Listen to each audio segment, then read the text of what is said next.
नमस्कार, मी विशाखा. स्वागत आहे तुमचं आजच्या नवीन ब्लॉगमध्ये.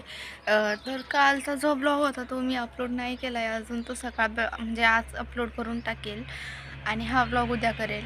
पण त्या ब्लॉगमध्ये मी एक गोष्ट नोटीस केली की मी सकाळी तुम्हाला ना हाय हॅलो नमस्कार ना गुड मॉर्निंग काहीच केलं नव्हतं. तर मला आता ते ध्यानात आलं म्हणून मी आज केलं आहे. कारण काल काय झालं की मी स्वयंपाकाच्या टायमालाच डायरेक्ट ब्लॉग सुरू केला होता, त्यामुळं ना ते माझ्या डोक्यातूनच गेलं आहे बरं का. मला असं वाटलं की मी अगोदर सुरू करेल आहे खरंच. आणि त्याचबरोबर ईशानसुद्धा खेळत होता, पाणी वगैरे सांडवलं होतं त्यानं, त्यामुळं मग मला ध्यानात राहिलंच नव्हतं की मी बोलले की नाही बोलले.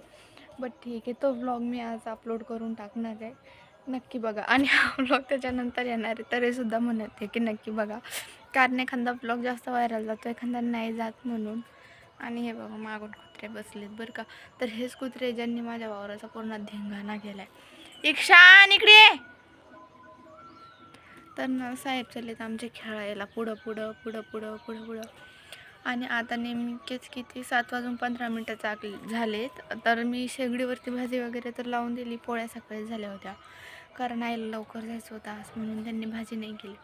ईशान बघा तिकडं जाते बरं का. सावली पूर्ण अंगणात ते नेमकीच थोडंसं ऊन येते इकडून. तिकडे वासरू वगैरे बांधले आणि त्याला तिकडेच जायचं आहे. हे काही असा व्ह्यू आहे, हे वरती झाड पूर्ण आणि इकडे व्ह्यू एवढं खास नाही दिसत आहे कारण रोजच्यापेक्षा आज एवढं काय भारी नाही आहे. फक्त तेच आहे की सावलीत बसलं म्हणून एकदम थंड थंड आणि छान वाटते बरं का. आणि गावाकडची रोज सकाळी बघितली ना तरी चांगलंच वाटतं, असं एकदम छान वाटते.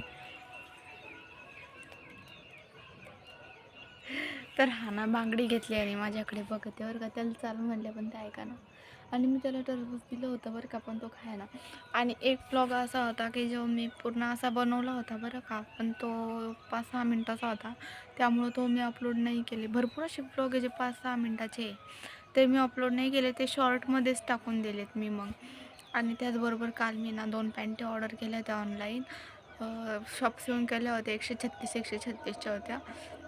एक ब्लॅक आणि एक पर्पल कलरची केली होती, कारण मी ही जी घेतली होती का ऑनलाईन, ही आता थोडीशी खराब झाली आहे बरं का. थोडी नाही, खूपच जास्त खराब होते ही, त्यामुळं मग मी त्या 2 ऑर्डर केल्या आहेत. तर एक मी पुढच्या महिन्यात पेपराला घालणार आहे आणि एक आता यूज करून घेणार आहे, ब्लॅकवाली आहे तर. आणि पर्पलवाली का, तर मग पेपरासाठी एकदम प्लेन आणि सिंपल कपडे पाहिजे, त्यामुळं एकदम प्लेन घेतल्यात, बिना पॉकेटच्या काय नाही. आणि जर तुम्हाला घ्यायचे असेल तर कमेंट करून मला नक्की सांगा, मी तुम्हाला थोड्या वेळाने 2 पॅन्टीन ते दाखवून देईल. तर चला ईशान